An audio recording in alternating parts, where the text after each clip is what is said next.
The dining room was immaculate, every surface polished to a mirror like gleam. The chandelier overhead scattered light across crystal glasses and silver cutlery, reflections multiplying until the room seemed almost surreal.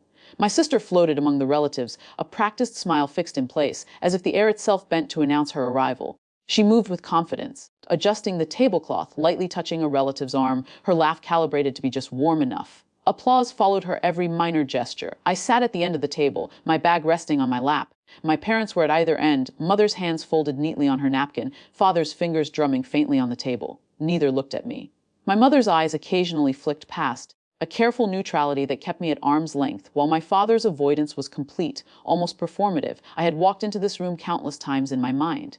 I had pictured it as celebration, confrontation, and sometimes as pure indifference. But nothing I had rehearsed matched the weight of reality. The polished silver, the curated smiles, the gentle hum of orchestral background music meant to lend gravitas to her coronation. It was as if the room had been staged for a play in which I was not meant to exist. The sister's smile landed on me, and for a moment a pang of disbelief passed through me. It was the same smile she had always used, radiant, commanding, and utterly dismissive of anyone she chose not to acknowledge. I returned nothing. My silence was deliberate. My hands gripped the weight of the bag as though it were an anchor. Slowly, I reached into the bag, drawing out a manila folder. The rustle of paper seemed to amplify in the quiet room. I slid it across the polished table toward my sister. The sound punctuated the air, cutting through applause and conversation like a knife. Conversation faltered. Eyes flicked toward me, a subtle shift in the room's energy. The folder's presence was a quiet but undeniable statement. Inside was the foreclosure notice. Every detail precise: dates, numbers, deadlines, official signatures. The room stiffened. My sister's smirk twitched once, then vanished. She straightened in her chair, suddenly aware of a weight she could not control. My father's jaw tightened, a flicker of concern crossing his otherwise blank expression. My mother's fingers trembled lightly on her napkin.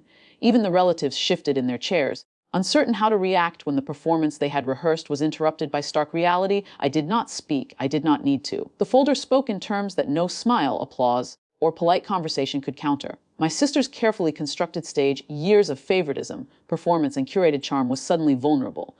The foreclosure notice was an external authority, unassailable and final, and it shifted the balance in a way that nothing else could.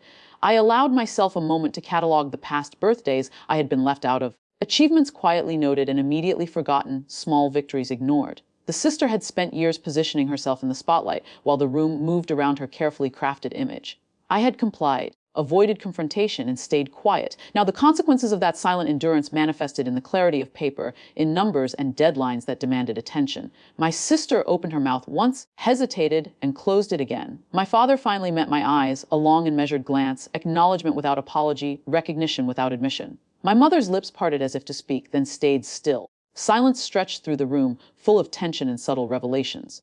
The relatives leaned slightly forward, unsure of how to respond to a shift they had not anticipated. The weight of years unacknowledged pressed against me, but I did not allow anger to dominate. I felt the familiar sting of being overlooked, but it was tempered by a calm determination. My presence at the table, my quiet assertion, my folder, each element was deliberate. I did not need to raise my voice. I did not need to dramatize the truth. It existed in its own power. I reflected briefly on the sister's careful staging, the hours spent polishing appearances, curating moments to draw attention and command admiration. She had relied on performance, on the illusion of control, on the curated approval of everyone around her. All of that crumbled silently, replaced by a truth that could not be denied. I had not staged a spectacle. I had merely let reality enter the room, unadorned and indisputable. I gathered my bag once more, keeping my movements slow, deliberate, and calm. The folder remained in place, a monument to oversight and consequence. There was no gloating, there was no shouting, only accountability. Relationships remained frayed. No one was punished or humiliated in the dramatic sense.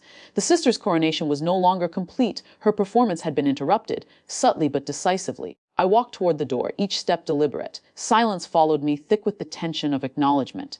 The family adjusted to the new reality, considering, perhaps for the first time, the consequences of ignoring responsibility. My control was quiet, earned, restrained. It was enough. Outside, the evening air was crisp and sharp. I inhaled deeply, letting the room's tension dissolve slowly into the night. My victor was not loud or visible, but it existed, clarity restored, leverage regained, and truth finally unignorable. The folder remained on the table behind me, a quiet reminder that illusion has limits, and that reality, once acknowledged, shifts power in subtle but unyielding ways. I did not look back. There was no need. I had achieved what I had come for, presence recognized, authority restored, and dignity quietly reclaimed. The family would need to reckon with the consequences, but that reckoning was theirs to face. My role was done. I had shifted the balance with silence, with subtle authority, with patience, and with evidence.